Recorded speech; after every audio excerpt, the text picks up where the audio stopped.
So, Brendan, thanks so much. Just to start off then, how are you feeling about getting an honorary degree from the University of Warwick today? Well, I think I'm still surprised, really. Very honoured, quite and flattered that they think I'm worthy for this award. But yeah, it's a quite an exciting day, really. Yeah. Definitely. And I actually read on the West Brom Albion site that you're fine with presentations, but you're a little bit nervous about getting on stage. Is that right?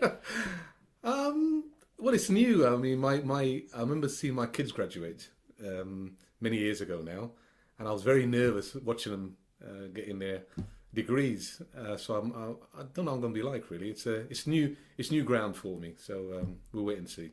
Yeah, definitely. And do you have any advice for the other students that are graduating today? Oh no, well they've earned it, and very much so, and it must be a very exciting time for them and their parents. Because I remember, let's say, when my kids got their degrees, it was really, I think the whole day was so electric, and you always finish off with a nice meal somewhere and whatever. And it's a day to remember because they've worked hard to achieve their degree. I mean, you've worked hard too, obviously, and you've earned this, so... It's different. It is different, and it's quite flattering that people think. I mean, I've enjoyed what I've done over the years. I mean, I've been involved in football all my life. I'm still involved in football. I've been very lucky, very fortunate.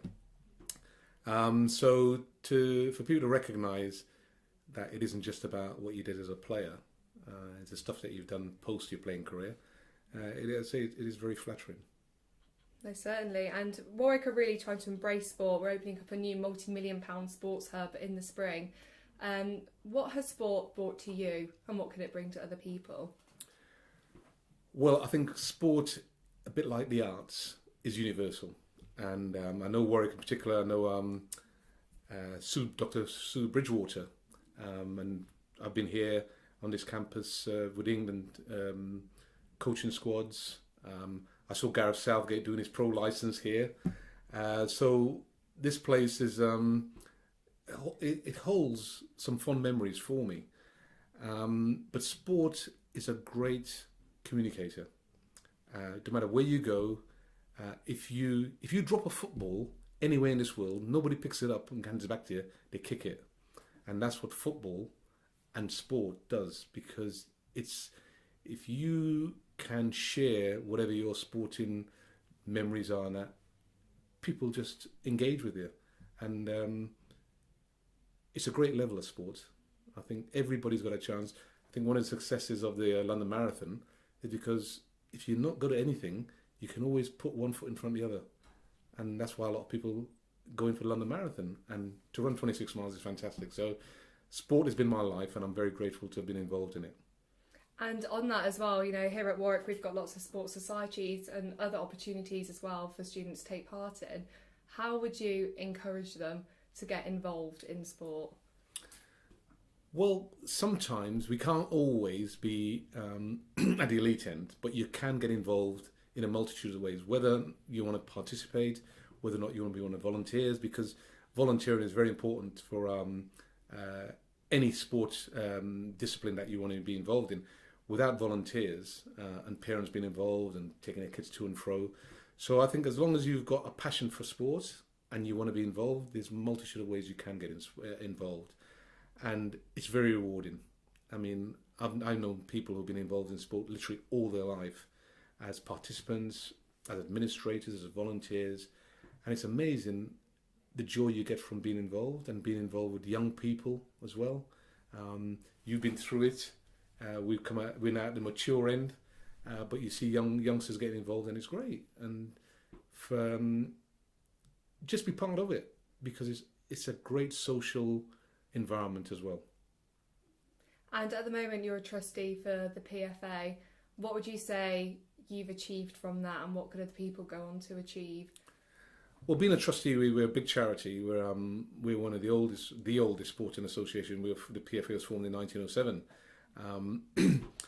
We get a lot of money from the TV contract, because the players, rather than receive those monies individually for appearing on television, they've given that money to the PFA so that we can look after everybody.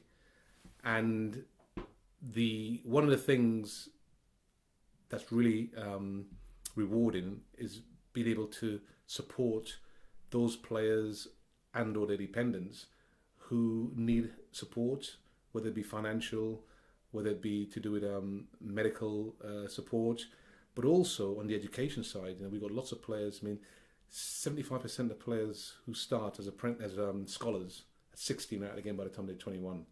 So they need to get prepare themselves for a second career.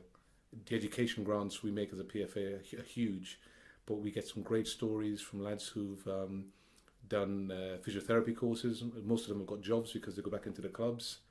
They're getting qualifications for the industry. But we've had some great letters of lads who didn't make it, but have gone on with the support of PFA onto university. Got a couple of them have qualified as doctors. We've got lads who've gone abroad, to the States, and got scholarships, met their partners, settled down, got their green cards, and live in America. So being part of that decision making in terms of the support we can give to our members is great. And I've been a trustee for a number of years now, and it is very rewarding. Cool. So you said that you saw your children graduate and you were nervous for them there. How do you think they're feeling about you graduating now? Well, I think they've pulled my leg a few times over this. I think deep down they're quite proud of what I've done, because a football career, average career span is only 8 to 10 years, and it's what you've got a lot of life to live post your playing career.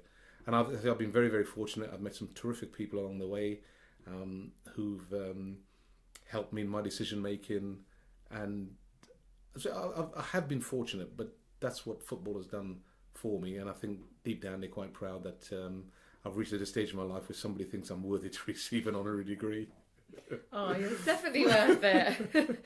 And talking to people that would be proud of you, I have to ask, obviously, back in the day, it was you, along with Cyrille, Regis and Laurie Cunningham, sometimes called the 3 degrees. How do you think they'd feel about you getting this award today? Well, at times like this, and it's only a couple of days ago, it was the first anniversary of Cyrile's passing. I mean, it's still a shock to us. I mean, and Cyrille was loved. I mean, we love Cyrille, not just as a teammate, but as a friend. We just didn't realise how loved he was universally. And Laurie sadly was killed. It'd be 30 years this year that Laurie was killed in a car crash in Madrid. So I do look back on it, and I think wouldn't have been great if we were all together. Life's not like that, we know that. But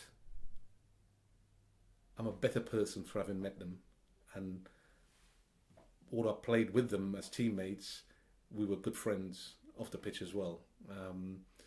Laurie was tragic. He'll always be 33. Cyrile's only a year ago, and we miss him. I miss them both.